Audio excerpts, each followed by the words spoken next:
আসসালামু আলাইকুম, welcome to kitchen craft.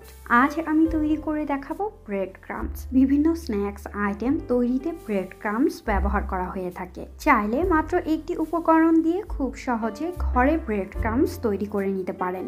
আর কথা না বাড়িয়ে এবার চটজলদি রেসিপিতে চলে যাচ্ছি। আর আমার রেসিপি ভালো লাগলে অবশ্যই সাবস্ক্রাইব করে পাশে থাকবেন।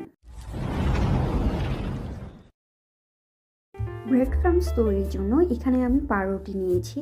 এক্ষেত্রে বাজারের যে কোনো নর্মাল পাউরুটি ব্যবহার করবেন। দেখতেই পাচ্ছেন এখানে আমি রুটির যে শক্ত আর লাল যে অংশ থাকে সেটাকে আলাদা করে নিয়েছি। এক্ষেত্রে চাইলে আলাদা না করে একসাথেও তৈরি করে নিতে পারবেন।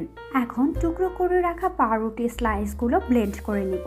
পাউরুটি ব্লেন্ড করে নেওয়া হয়েছে। এবার চুলার আঁচ লোতে রেখে 2-3 মিনিট অনবরত নেড়ে একটু গরম করে নেব। ব্লেন্ড করার আগে চেষ্টা করবেন পাউরুটি স্লাইসগুলোকে একটু শক্ত করে নিতে। চাইলে প্যানের বাতাসে রেখে রুটিগুলো একটু শক্ত করে নিতে পারেন, অথবা প্যানে কিছুক্ষণ গরম করে নিলেও স্লাইসগুলো শক্ত হয়ে যাবে।